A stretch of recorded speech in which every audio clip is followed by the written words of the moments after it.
My name is Tony Richards. I'm the resource coordinator here in Zone 1 for the Utah Department of Ag and Food. Work with conservation districts and producers in Box Elder County, Rich County, and Cache County. Work here with Mitch Hancock and his dairy operations. My name is Hannah Fries.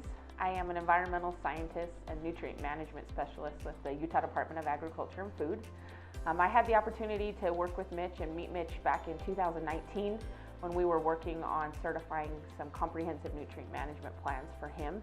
That was the beginning of the relationship that we started, and then it proceeded for me to help Mitch sign up with the NRCS to request funding for manure handling system improvements on his operation.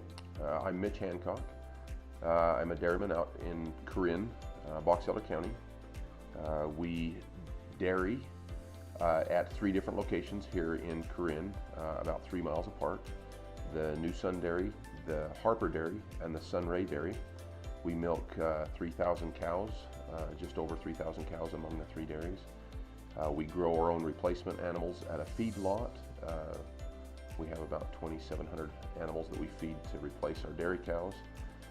And we farm about 2,500 acres here around this part of Box Elder County to feed our cows. We grow about 60–65% of our own feed on our farm or buy locally.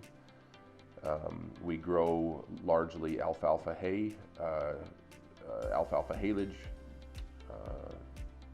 silage corn, and grain corn, wheat, and triticale.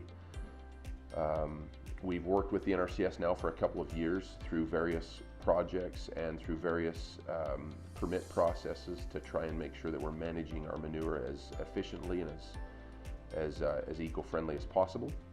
So in managing and dairying here in Corinne, we do our best to minimize the usage of water.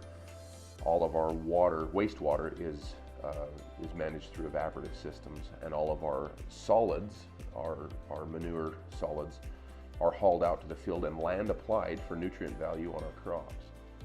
In working with the NRCS, prior to working with the NRCS, we would haul our manure manually out of the pits. We'd have a loader and 5 to 6 slinger tractors, each about 4,000 gallons. And total weight of those tractors would leave the dairies across our fields that are all flood irrigated fields, averaging 70,000 to 80,000 pounds per tractor. And we'd land apply based on the nutrient loading and based on the crop uptake. But on average, it would take us about 14 days to empty a dairy. Specifically the dairy that we're at the Sunray, it would take us 14 days operating straight to empty the dairy. And we would operate for 8 to 10 hours a day, 7 pieces of equipment, 7 employees, and 7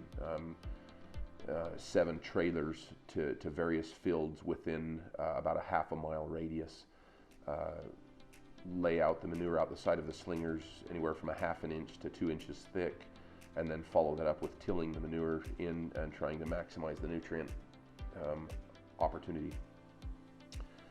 On average, that would cost us about $6,000 a day to operate. On over a 14-day period, we're looking at $75,000 to $85,000 per 2-week period. And at the Sunray Dairy, we'd empty that manure basin once every quarter. So every 3 months, every 4 months, we're spending 14 days and approximately $80,000 to empty the manure, manage the manure. After working with the NRCS and implementing a few practices and working with the NRCS here local, we've been able to implement several strategies, including manure separators and wastewater management systems that help us manage the solids differently.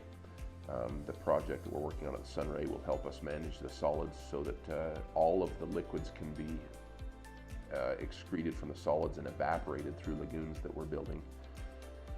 Once those solids are separated, then the solids can be hauled off, dried, composted, and we recycle the majority of our compost for bedding. We reuse that compost in bedding or land apply for a more concentrated nutrient management plan with compost versus liquid, wet water and manure.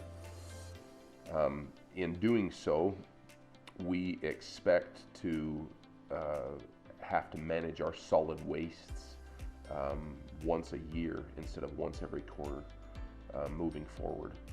The solids can be moved from where they'll be dried to compost rows. The compost rows will be dried over the course of about 14 weeks. At the end of that 14 weeks, they'll be distributed back to the dairies and recycled back into the bedding system. We create about, right now we create about 20,000 ton of that bedding system every year.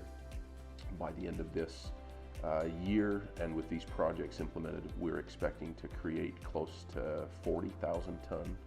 We will have enough bedding for all of our animals on compost, as well as enough compost and fertilizer through compost for 90% of our ground.